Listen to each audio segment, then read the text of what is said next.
உன் பேரில் எனக்கு குறையுண்டு.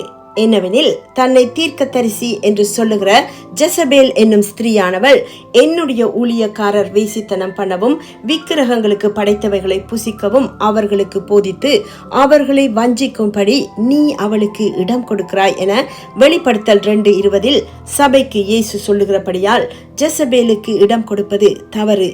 எதிர்த்து நின்று தோற்கடிப்பதே சரியானது. இதோ கர்த்தருடைய பெரிதும் பயங்கரமுமான நாள் வருகிறதற்கு முன்னே நான் உங்களிடத்திற்கு எலியா தீர்க்கதரிசியை அனுப்புகிறேன் என்ற மல்கியாவின் தீர்க்க தரிசனத்தின்படி இந்த கடைசி நாட்களில் சபைகளிலும் கிறிஸ்தவ குடும்பங்களிலும் பெரும் குழப்பங்களை ஏற்படுத்தி வரும் ஜெசபேல் ஆவியை தோற்கடிப்பதற்காகவே அனுப்பப்பட்டுள்ள எலியாவின் ஆவி உடையவர்களாக செயல்படுவோம். ஜெசபேல் ஆவி பெருமை, பொறாமை, சுயநலம், அதிகார ஆசை, பண ஆசை, மனக்கசப்பு, மன்னிக்க முடியாமை போன்ற குணம் உள்ளவர்களுக்கூடாக செயல்படுவதால் கிறிஸ்தவர்கள் முதலாவது இந்த மாமிச குணங்களை விட்டுவிட வேண்டும்.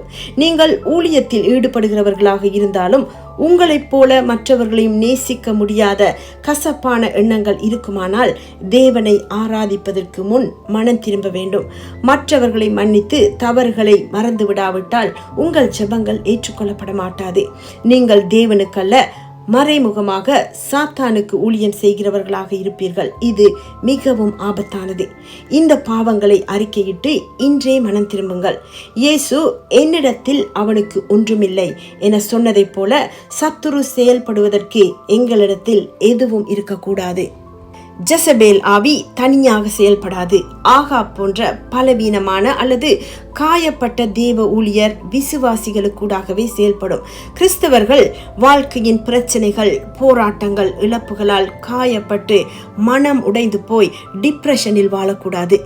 எங்களுடைய போராட்டம் மாம்சத்தோடும் இரத்தத்தோடும் அல்ல என்பதை மிக உறுதியாக நினைவில் கொண்டு தவறு செய்தவர்களை வெறுத்து பகைமை உணர்வுடனும் மன சஞ்சலத்துடனும் வாழ்நாட்களை கழிப்பதை விட்டுவிட வேண்டும்.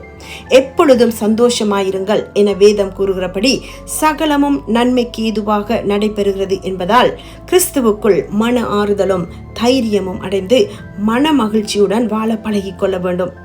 பொய் குற்றச்சாட்டுகளினூடாக உங்கள் அழைப்பையும் அடையாளத்தையும் அளிப்பது ஜெசபேல் ஆவியின் முக்கிய குறிக்கோளாக இருப்பதால் நீங்கள் உங்களை அழைத்த அழைப்புக்கு ஏற்றபடி நடந்து கொண்டு கிறிஸ்துவுக்குள் உங்கள் அடையாளத்தை பாதுகாத்துக் கொள்ளுங்கள். உங்களை பொய் குற்றச்சாட்டுகளினூடாக அவமானப்படுத்தும் போது அதை ஏற்றுக்கொண்டு மனம் தளர்ந்து ஊழியத்தை விட்டு குகையில் ஒளிந்து கொள்ளக்கூடாது. ஜெபத்தில் ஜெசபேல் ஆவியை எதிர்ப்பதுடன் பயப்படாமல் பொய் குற்றச்சாட்டுகளை மறுக்க வேண்டும். அதேவேளை மனிதர்களுடன் வாதாடுவதையும் ஜெசபேலுக்கு அடிபணிவதையும் விட்டு உறுதியுடன் சுத்திகரிக்கும் ஜெபம் செய்ய வேண்டும்.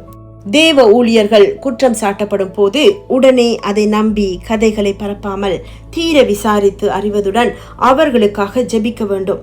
தவறாக அவர்களை அவமானப்படுத்தி ஊழியத்தை விட்டு தள்ளிவிடுவதும் ஜெசபேலுக்கு செய்யும் மிகப்பெரிய உதவியாக மாறிவிடும். இன்னொரு முக்கியமான விடயம், கிறிஸ்தவர்கள் பாலியல் ரீதியாக ஜெசபேல் விரிக்கும் வலைக்குள் சிக்கிக் கொள்ளக்கூடாது. யோசேப்பை போலவும் தானியேலை போலவும் பாவத்தினால் தங்களை அசுத்தப்படுத்திக் கொள்ளக்கூடாது என்பதில் உறுதியாக இருப்பதுடன் வல்லமையுள்ள தேவ பிள்ளைகளுடன் இணைந்து பாதுகாப்பின் ஜெபம் செய்ய வேண்டும். மேலும் ஜெசபேல் ஆவியுடன் அறிந்தோ அறியாமலோ ஏற்படுத்தியுள்ள கண்ட்ராக்ட்ஸ் அல்லது அக்ரிமெண்ட்ஸையும் அன்காட்லி சோல் டையையும் விசேஷித்த ஜெபம் மூலம் முறித்துவிட்டு ஜெசபேல் ஆவி உள்ளே நுழைவதற்கான வாசல்களை மூடி இயேசுவின் நாமத்தினால் சீல் பண்ண வேண்டும். ஜெசபேல் ஆவி உள்ளவர்களின் குணங்களை தெரிந்து கொண்டு அவர்கள் உங்களை கட்டுப்படுத்தி ஆதிக்கம் செலுத்துவதற்கு இடம் கொடுக்காமல் மிகவும் கவனமாக இருக்க வேண்டும். ஜெசபேலின் திட்டங்கள், அன்பளிப்புகள், விரிக்கும் வலைகள் எல்லாம் ஆரம்பத்தில் அழகாகவும் ஆனந்தமாகவுமே இருக்கும். அதனால் எப்போதும் எல்லாவற்றிலும் விழிப்புடன் ஞானமாய் நடந்து கொள்ள வேண்டும். நீங்கள் சோதனைக்கு உட்படாதபடிக்கு விழித்திருந்து ஜெபம் பண்ணுங்கள் என இயேசு சொன்னதை நினைத்து கொள்ளுங்கள்.